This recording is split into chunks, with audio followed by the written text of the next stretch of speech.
Zelensky visits frontline troops and holds a meeting in Kharkiv Oblast. Unbelievable twist of policy. China is considering joining the Ukraine peacekeeping mission. Yeah, that's right. Why? And why do we need them peacekeepers after all in Ukraine? Let's talk about that. And in our Blitz interview, you don't want to miss that interview with Ukrainian journalists in Washington, live from the Capitol Hill, Dmitry Anopchenko. We talk over the obvious. How real is the deal of the ceasefire? How far we are from it to happen, and what it means for Ukraine and the world if it happens. So, good afternoon. My name is Henry Keane, and we are UATV English, an English-speaking Ukrainian state media in constant persuasion to deliver hard truth in easy terms for you, for the whole free world, directly from Ukraine. Ever wonder what is the difference between a leader and a dictator? Well, a dictator is always a coward. That's right, always. As deep down inside, they always know their power is illegitimate. And the leader knows it's his people and they deserve a visit in person. President Volodymyr Zelensky visited frontline troops near Pokrovsk in Donetsk Oblast and held a military command meeting in Kharkiv Oblast on March 22. Zelensky has previously said that Russia is attempting renewed offensives in the various parts of the front line, including the Kharkiv Oblast. Indeed, the Russian army has not stopped trying to expand its footholds in the northern areas of the region. The president was briefed on the frontline developments by acting commander Yuri Magyar. The embattled town of Pokrovsk has been among the most hotly contested areas on the front line, though Zelensky reported on March 15th that the situation near Pokrovsk had stabilized. Zelensky also rewarded soldiers with medals. I want to thank you for truly bringing Ukraine closer to a lasting and just peace, to victory. We all deeply want this, and every step is important. Volodymyr Zelensky, President of Ukraine. Well, now let me have 3 minutes of your precious time, please. We all heard the voices. How can you even negotiate peace with Russia while you're killing them Russians? There are over 900,000 Russians dead and wounded in Ukraine. Well, what did you expect? Well, here is the thing. Those 900,000 dead and wounded, these are not Russians. Anyone who crosses Ukrainian borders with arms in their hands to kill us and invade our land loses the nationality and gains a very different status. We kill no Russians, we kill the enemy. And yes, I'm proud of my president. Yes, it is like that, as he said, defending our land with weapons in our hands is the only way to peace. Democracy has nothing to do with it, freedom has nothing to do with it even, nor has justice or any human values you're able to name. It is a pure and concrete logic. There simply is no other way you can negotiate a just peace with a brutal invading thug, but with weapons in your hands. Well, if you quit on yourself and put down your arms, you are doomed. You know, let me put an even more straightforward way to you. If you think that you can bring peace back in place, negotiating with the murderer and rapist that just broke into your house, you're an idiot. If you think that it is great for America to first give Ukraine weapons, then take it back, then give again but cut off the intelligence data after publicly reprimanding our president for not wearing a suit, just as he would be a schoolboy and not a president of the country at war with aggressive criminal invader. Then you turn the intelligence data back on, but while data was off, dozens of Ukrainian civilians died because of it, while Russia advances on the battlefield. And the world finds out that Oval Office was negotiating with Putin, and negotiations went so very well for Putin that Putin again called Trump a genius and ordered even Trump's portrait oil on canvas and handed that to Steve Witkoff so he can hand it to Trump. And while all this absurd is onwards, White House even doubles down by suggesting all Ukrainian nuclear power plants should be under American control now. So if you sincerely think all that is making America great again in any way, you are an idiot. Well, don't worry, you are not alone. All these high-profile politicians in Europe that were Scholzing and Orbaning and Fitzoing for 3 years in a row then seemed somewhat awoken after they have seen Trump's real face, but still not acting fast and furious enough. Now, they all are idiots too, as their countries are next, whatever they think about it. And if you think that Russia started this war to defend itself from NATO, you are an idiot, or an Orban, or a Fico. The last time NATO expanded before this war was 2006. So why in the world did Russia wait for 8 years to annex Ukrainian Crimea, then in 2014, and then another 8 years to start an all-out invasion in 2022? And how come exactly Putin is the only man in the world who actually made NATO grow for 2 countries, Sweden and Finland, in just 1 year because of his fall? So if you believe that Bucha never happened, and if you believe that we staged it all, like killed our families just to show the world how bad Russia is, you are an idiot. If you believe that while working at the White House, well, it makes you a high-profile idiot then. Here is one thing for you. In American history, there were 5 attempts to reset relations with Russia. All 5 failed. And if you don't believe all 5 times it was Russia's fault, well, then just rewind and repeat that video until you do. And we just go to another topic. Well, I can't believe I'm saying that, but China is reportedly considering joining a peacekeeping force as part of the European-led coalition of the willing to secure a ceasefire in Ukraine. The German media outlet Die Welt reports on that, citing unnamed diplomatic sources. Well, China has positioned itself as a neutral party to Russia's war against Ukraine. We all know that, but has remained a key ally of Russia throughout the full-scale invasion. But the inclusion of China in a coalition of the willing could potentially increase Russia's acceptance of peacekeeping forces in Ukraine, an unnamed EU diplomatic source told to Die Welt. The source also described the situation as delicate. I bet it is. Chinese diplomats are exploring Europe's openness to Beijing's participation in the coalition. The Coalition of the Willing is a group of allied countries led by UK Prime Minister Keir Starmer and French President Emmanuel Macron. The coalition aims to provide security guarantees for Ukraine in the event of ceasefire with Russia, possibly including a contingent of troops that would reinforce the Ukrainian army. Moscow has repeatedly rejected the idea of European or NATO troops in Ukraine, and European leaders, including President Volodymyr Zelensky, are set to meet in Paris on March 27th to continue discussing a peace plan and security guarantees for Ukraine.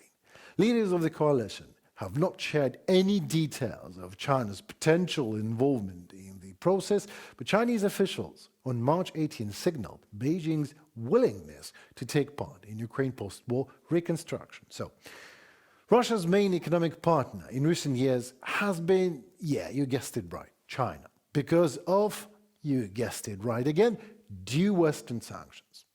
So Russia and China continue to hold joint military drills, along with other allies such as Belarus and Iran.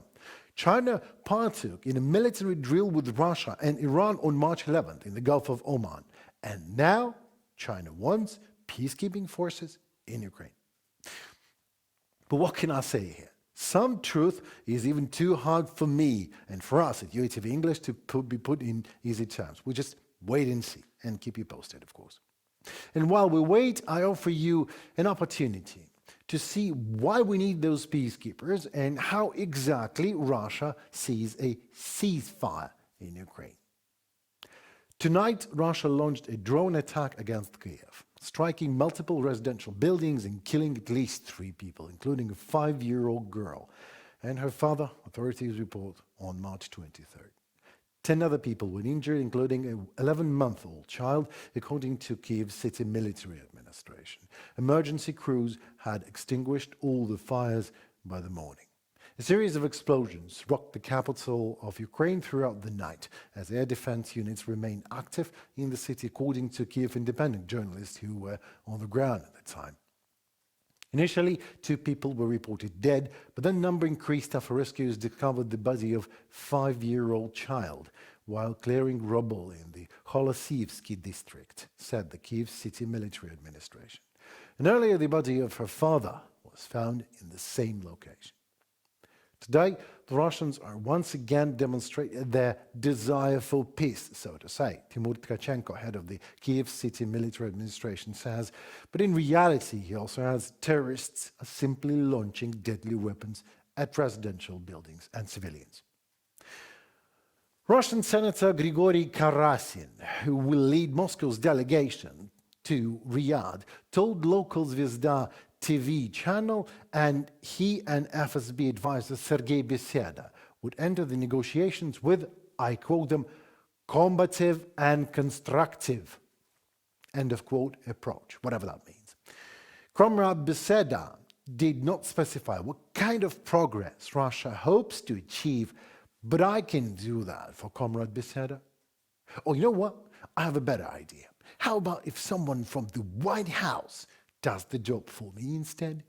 Putin is a great leader seeking to end the war. I don't regard Putin as a bad guy. That is a complicated situation, including war and all the ingredients that led up to it. It's never just one person. White House envoy Steve Witkoff. Well, of course, sir.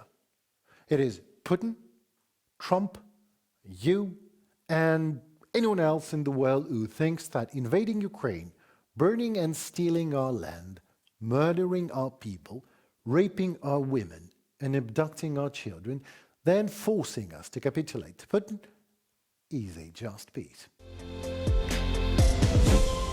The United States administration's push for a ceasefire, whatever that means, even a partial one, is making headlines, no doubt about that, this week around the globe.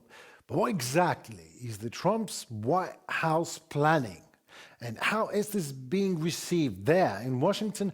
My colleague, Ukrainian journalist Dmitry Anopchenko, joins us live from Capitol Hill. Dmitry, hello. Oh, hello. Thank you for having me. Washington calling. My feeling is there is no such a plan on the table, no detailed roadmap either. What the Trump team has is a general idea how to move forward step by step. And the first goal is to reach a partial ceasefire in the coming days. And that's actually the focus of the upcoming talks in Riyadh, where efforts will center on stopping the fighting in the Black Sea region. If that could be achieved, the next step would be getting both sides to agree not to target energy infrastructure. That would set the stage for the main objective, a 30-day ceasefire to be brokered by the United States. And if all of that falls into place, the White House is considering organizing a summit in Saudi Arabia, and the idea is to bring President Trump together with Putin, or possibly to meet firstly with President Zelensky there in Saudi Arabia, and then with Putin to begin discussing the terms of a longer-lasting ceasefire. Well, according to multiple sources here in Washington, the internal deadline for reaching that summit is the end of May. Oh, at least that's the timeline the Trump team is quietly working toward. But it's important to be very clear, this is not a peace agreement, not yet. And the immediate goal is to pause the fighting and silence the guns. And for real peace negotiations, those could begin in fall, but only if the earlier steps succeed. Ukrainian diplomats who've been involved in the recent behind-the-scenes meetings with American officials say that the process so far feels so much improvised. According to them, there is no such a thing as a Trump peace plan, just a set of the broad talking points, which much depending on how negotiations evolve and how events unfold on the ground. And there are real challenges. That's where the real challenges begin. And the first one is Russia's true intent. According to intelligence assessments prepared by the National Security Council during the last month of the Biden administration, Russia is very unlikely to seek the real de-escalation.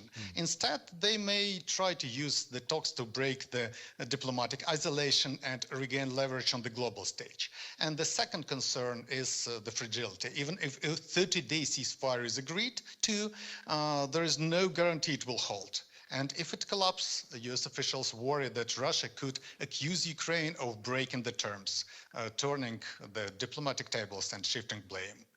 That concern was shared with me, for example, with Mike Carpenter, the former senior director at the National Security Council, and here is what he told me. In principle, the idea of having a shorter duration ceasefire that you can then build upon as a foundation for something longer and more durable, I think that's a sound approach. Another approach would be to have the two parties, for example, agree not to strike each other's critical infrastructure, and then to build off of that into some sort of a larger agreement. However, I mean, unfortunately, again, getting back to fundamentals, I don't think it's going to stick. And I would be surprised if you got through a 30-day period. Let's just assume that the two sides agreed to a 30-day ceasefire. I'm highly doubtful that you would get through the 30 days without violations of the ceasefire, simply because if you look at history, if you look at the period from 2014 to the present day, there have been any number of ceasefire agreements between Russia and Ukraine. Almost all of them violated immediately after conclusion, mostly by Russia. And, you know, depending on whether there are monitors on the ground who can verify, you know, who started it, oftentimes it's a little bit murky in the eyes of the international community. But as I say, most of the times Russia has violated the ceasefire, but it's pointed the finger at Ukraine. I would not be surprised if we ended up in a scenario where that was the case again. And unfortunately, at this point, there is no clear mechanism to monitor or to enforce such a short-term ceasefire, even if it's agreed upon. And there is a main concern among many US analysts and former officials. Another red flag they point to is that President Putin may, under certain conditions, agree to a temporary halt in fighting, but not because he is ready for peace.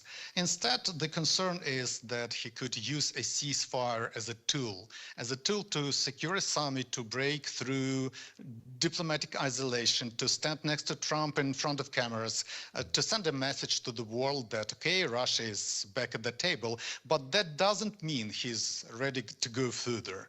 It doesn't mean any long-term settlement would follow. And Mike Carpenter also warned me about that possibility. I'd like to share that soundbite. Here is what he told me.